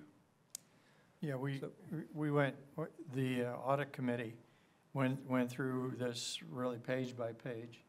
And, you know, we made some recommendations, but we asked a lot of questions. And so, you know, I feel very, very comfortable with this report. It's an amazing report. Yeah. And we got to say Mark and Adrian too. They're in the middle of the mix too, just as well. Right. And we'll throw in Jerry Everybody. a little bit. It was a huge team game. Colleyville's blessed. Thank you. Yeah, they are. Absolutely. So a lot of information in there. That's why I encourage citizens to take a look at this report. These are good reports. In fact, you know, the textual discussion provides a lot of information and all the numbers that back it up. But if you boil this down to one sentence or two sentences, so you made the statement, our net positions have gone up in both the general area and the utility area. It's gone up. We pay cash for everything. We've assumed no additional debt. We're paying our debt down. So I say this every time I talk about Colleyville. We are simply very blessed in Colleyville. We're in great financial position. So, you got anything you want to say? No, I just wanted to point out the net position and the fund balances, kind of two sides of the same coin. But the commentary that we had made when we talked in Austin about how to measure a community's health is in their fund balance. And so that's a very easy way to measure how a community is doing. And so the fact that our fund balance is growing, not excessively, but growing reasonably, is an indication of the health of the community. And the fact that the 5-year capital plans are fully funded with cash is an indication that that trend should continue into the future. Yeah, and you gave me the opening, so I'm going to talk about it. So you made a comment. We were in Austin. So what were we doing in Austin? So we were in Austin talking to the governor's staff, who actually with the senior policy advisor on his primary initiative this year is property tax reduction. And so they had invited me down, and 2 other people, and I drug Jerry with me, to get some feedback on what they were thinking and proposing and get our feedback on it prior to the bills coming out. And so it was a great opportunity because Jerry got so much experience, and we were discussing with them, how do you measure cities and what do you do? And it really is true. I mean, I'm not just bragging about Colleyville, but Colleyville is a perfect example, I think, of how money gets managed. And we're able to, and we gave them all our numbers for 10 years because they were proposing a 2.5% tax cap, basically. And the question is, well, can that really be done? Well, we run all our numbers, 10 years. I mean, real numbers, not future numbers, real numbers. They just did it. And we were under that every year, no problem. And so that's why I support the tax cap. And because it's in the best interest of the citizens. So I went off, I went off a different way, but I just wanted to know. Yes. You also were very precise that you supported with the voters' ability to override that. Yes. I just wanted to make sure you included that important. Yeah, well, yeah, because the voters, and there's a lot of discussion about losing local control, and I told the governor's office, no, if you let the citizens vote, and there's no constraints on that vote, and it's a simple majority vote. They were proposing, by the way, not that. They were proposing a supermajority vote, and they were proposing you could only use that money for police and fire. I said, no. Local control is the citizens. You can't get more local than the citizens. The citizens make a decision. That decision should stand. That's right. And that's why I really believe that. That's right. Yep. It just keeps big government out. You know, Yeah. it puts the power back into the people's hands, and that's why we're so proud to be able to. Yeah. And there was a question that you went down to Austin. How many times did you go to Austin? There was a question about that. 4 times. 4 times. And okay, so you did go to Austin. You went down there 4 times to talk to them. And not just, I mean, the other thing was told them on the first trip was, you can't just do city, county, you got to do the school refinance reform. Yes, and so we talked about that. We had that information before it came out, and they're doing a good job on that. They've got to dump more money in. They're going to dump $9 to $10 billion in. We told them we got to get rid of recapture. Well, recapture's not going to go away, but they're going to dump more money in and modify that. So and actually, we use some of the GCISD language into our resolution as well. So we took their and they accepted our recommendation. I was really appreciative of that. Absolutely. So. Thank you. So thank you. She's thinking. Yeah, sorry you had to stand there for that. What the heck? Okay, I have not done a public hearing. I'm going to do that. Open a public hearing. Public hearing is open. I have no cards. Anybody who wants to speak on that, you're welcome to speak on this if you would like. Just let me know. I don't see anybody indicating they would like to speak, so I'm going to close the public hearing. So public hearing is closed. Motion would be in order unless you want to make another. I'll move to approve Resolution R19-4365. I'll second. Okay, I have a motion to approve by Councilmember Kelly, a second by Councilmember Rigney, I believe. All right. Yes. Okay, so we may open the vote, please.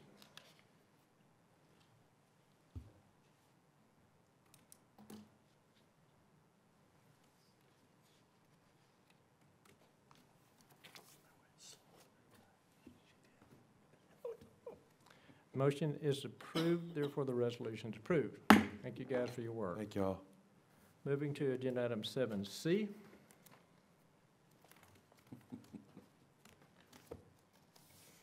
This is reading and public hearing of resolution R-19-4366, approving support of the City of Colleyville 2019 Transportation Alternatives Project and request for funding through the Regional Transportation Council Transportation Alternative Set-Aside Program and authorizing staff to proceed application submission. Whereas the Regional Transportation Council, RTC, comprised primarily of local elected officials at the Regional Transportation Policy Board associated with the North Central Texas Council of Governments and the Regional Forum for Cooperative Decisions on Transportation, and whereas the RTC will award funding on June 13, 2019 for active transportation projects through the Transportation Alternative Set-Aside Program called for projects, and whereas the City of Colleyville intends to submit a Transportation Alternatives Project application for multiple projects identified on the attached Exhibit A, City of Colleyville 2019 Transportation Alternatives Projects and Request for Funding through the Regional Transportation Council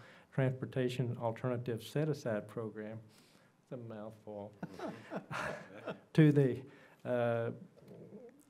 NCT for COG, Texas Council of Governments, prior to the March 29, 2019 deadline, and whereas the RTC requires the submittal of a resolution as part of the Transportation Alternative Set-Aside Program call for projects application submission, now therefore be it resolved by the City Council of the City of Colleyville, Texas, Section 1, that the City of Colleyville supports the City of Colleyville 2019 Transportation Alternatives Projects and requests for funding through the Regional Transportation Council Transportation Alternatives Set-Aside Program as applied for in the 2019 Transportation Alternatives Set-Aside Program call for projects application. You didn't write that, did you, Ray? No, I didn't. And I tried to get them not to do it, but they want me to do it. Section 2, that the City of Colleyville will serve as the public sponsor and lead project contact on all projects. The City of Colleyville agrees to designate a single point of contact for each project. Section 3, that the City of Colleyville commits to fund or pass through funds from other sources for a minimum local cash match of 20% of the total of all project costs. Section 4, that the City of Colleyville confirms that City of Colleyville, not the Regional Transportation Council, will be responsible for any cost overruns. Section 5, that the City of Colleyville understands and acknowledges that all awarded funding is provided on a reimbursement basis. Section 6, that the City of Colleyville confirms the project timeline is realistic and commits that if the project is or selected for funding, an agreement will be executed within 1 year of selection and the project will advance to construction within 3 years from the date of selection. And it is so resolved. You're on. For your sake, I hope we do get the project. That was a lengthy reading.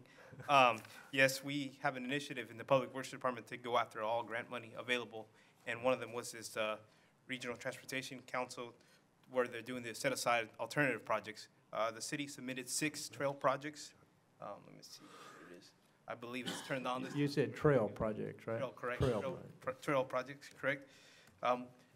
The 6 projects are spread throughout the city limits. One of the requirements is we have submitted the application.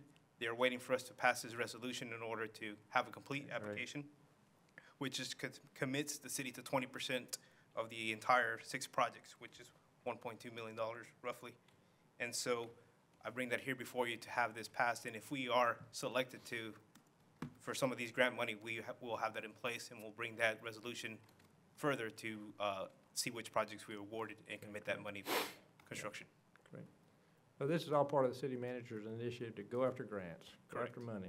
That's right. Help us fund the things that we need in this city. Correct. And you guys have been very successful.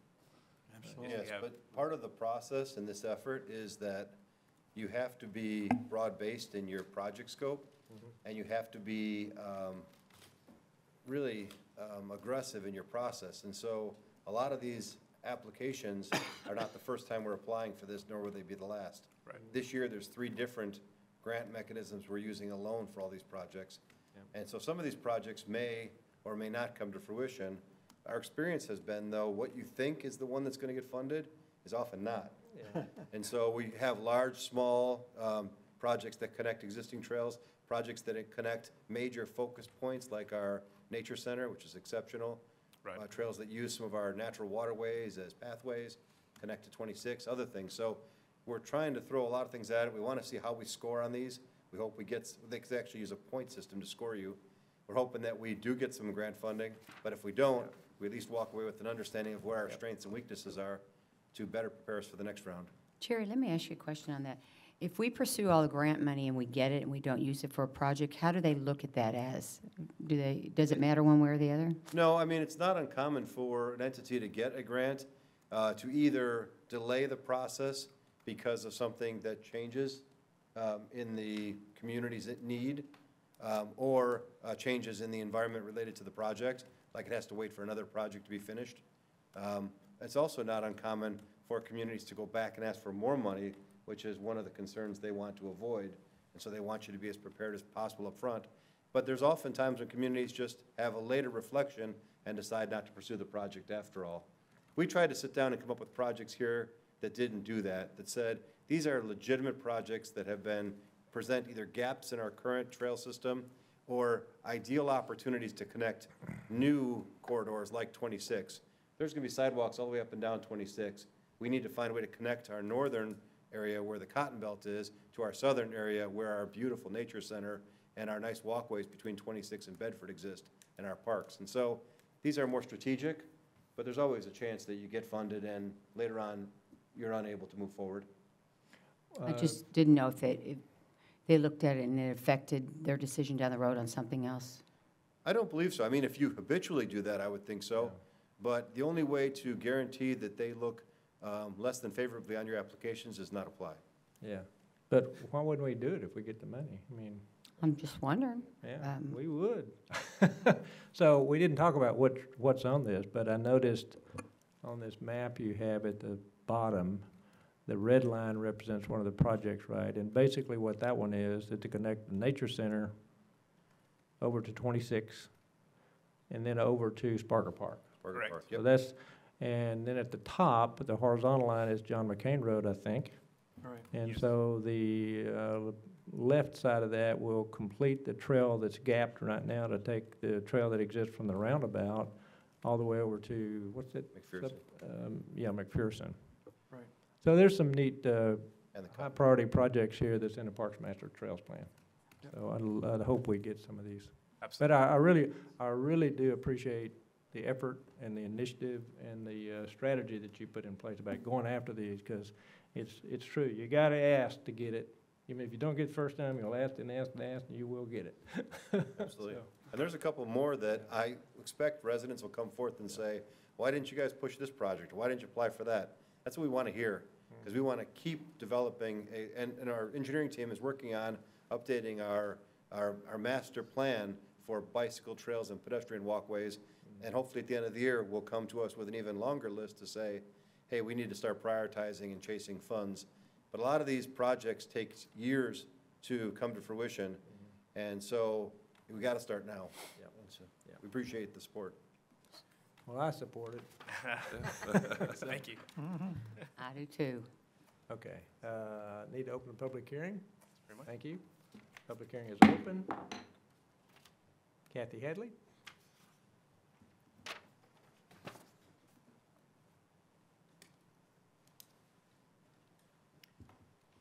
Kathy Hadley, 204 Timberline Drive North, to represent myself. Okay, I have a question. 7C on the paper doesn't say anything about trail grants, and that concerns me because mine just says that 7C is a resolution that is basically a transportation alternatives projects, regional transportation council, scary, scary stuff to me. Transportation, roads getting faster and more traffic. Yeah. That really concerns me. That says trail grants. Right. This doesn't. Yeah.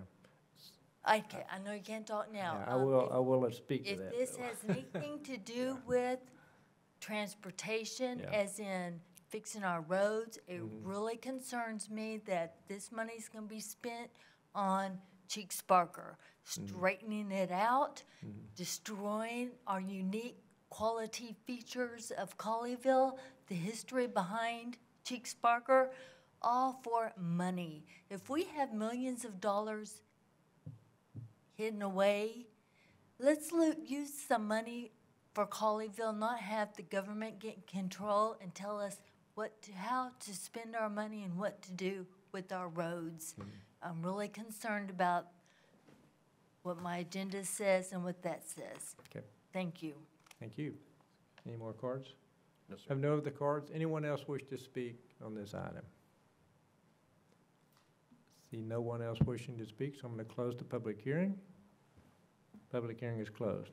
So Kathy, what I read was the resolution body, and I never read the exhibits, and perhaps I should. The resolution referred to Exhibit A, and what Exhibit A says is a table, and it's a table of each project, and let me read the names of the projects, and then the money that's requested. So the number one's Bedford to Branford Trail. Number 2, Cotton Belt to Pleasant Run Trail. Number 3, Pleasant Run to Forest Meadow Trail. Number 4, John McCain West Trail from Pleasant Run to State Highway 26. Number 5, Bedford to Nature Center. I should say trail. Number 6, Stillwater to Pleasant Run Trail. And so that is actually part of the resolution. I just didn't read it because it was an exhibit. He's got, it's up now on the screen. Oh, there it is. Excuse me, I'm sorry. I didn't have to say all that. But so the resolution talks about COG, and the reason is the state legislature created these districts to dole out the federal money, basically, and state money for transportation. Well, trails fall under that, and so we're going after trail money, and it says so in that resolution. Now, we also go to COG for some of the road projects that we do, but just to be clear on what's going on tonight, this is about trails. Thank you. Anyone have any other comments or questions or comments? Okay, if not, a motion is in order. I need the number.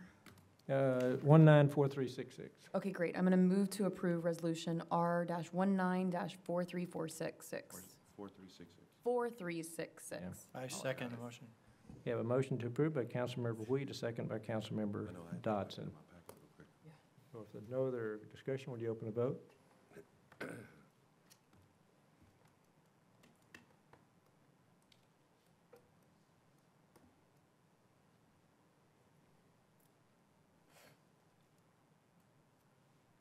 You may show it when it's ready.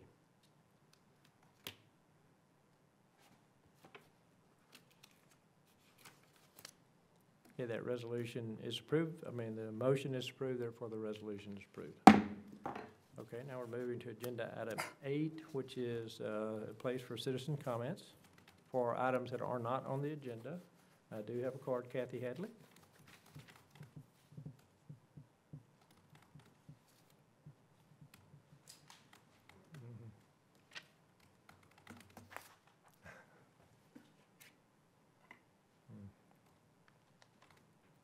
Kathy Hadley, 24 Timberline Drive North, to represent myself. I'm freezing up there and I'm No. solidifying, so it's like I start Sorry. walking, I can't walk right, and I'm dropping stuff. Okay, thank you. I have several items, and I was trying to collect my thoughts here. Okay, on Glade Road, as you are driving east, just past Bedford Road, Glade Road is basically one lane going east, one lane going west. But then when you hit right about Bedford Road and you're going around that curve going east, the road does widen. And you've got cars that are flying through the turn lane for Bedford Road. They just drive right through that turn lane like it's a lane. And they go straight, and you're driving along, and they're coming up beside you, and it's like, okay, this is a one-lane road, but they're just forcing you over, and it's 2 lanes. This happens to me all the time. Surely it's happened to y'all too. And then you've got cars that are trying to turn right into the little business there at, can't think of what it's called, the hair place. And then also further on Glade Road, turn left to go into that shopping area, and it's like, it gets kind of crazy with the traffic and stuff. So I thought maybe just having a simple little lane alongside the curb, just real short, so people know that people can pull over and turn safely in. Because just today, I had a car as I was going east on Glade Road, just crossed over 26, I'm going east. I had a car that was in it's one lane, but there's on the left side, and I'm over here, and they went flying across me into that parking lot. And I didn't have to slam on brakes or anything. I was just being really careful and very aware. People are just kind of haphazard about what in the world to do. Am I making myself clear about all this? I think so. We need like simple little turn lanes or something that goes into the parking lots of the businesses. Also, let's see. Okay, if you are facing east on Glade Road at the light there at 26, and you're driving along, you pull up to the light, it's red, you're stopped.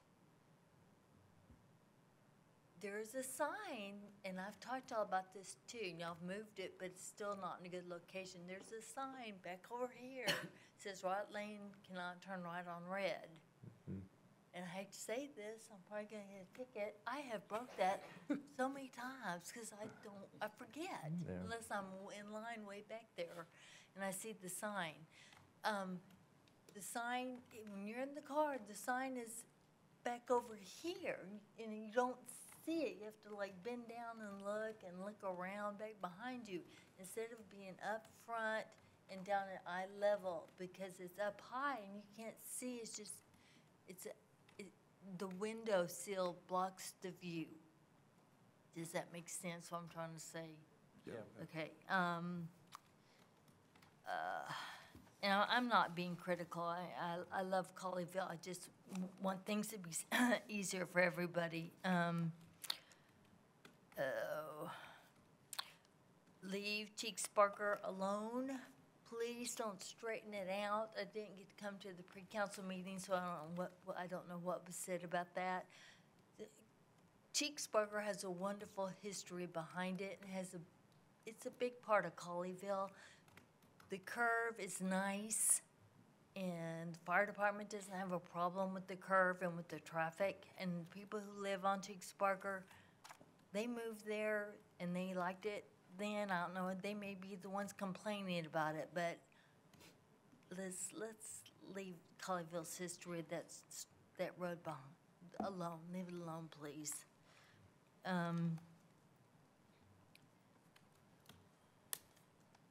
Okay, I noticed that the ice cream shop is gone on Main Street. I don't know who's responsible for organizing some activities here on Main Street, concerts or something to keep our businesses alive. May I continue talking? 1 second.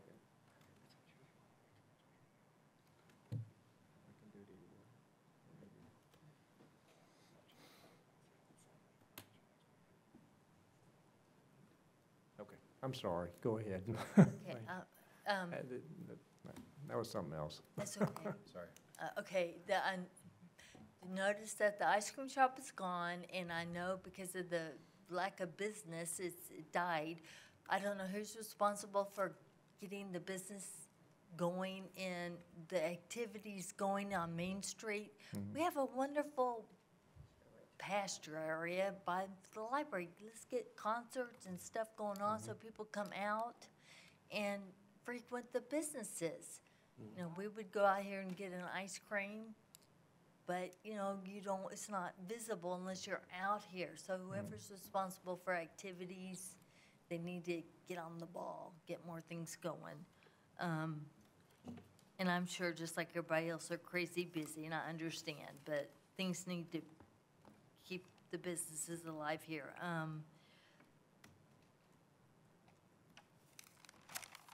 I guess that's it. And then once again, it's freezing cold out there.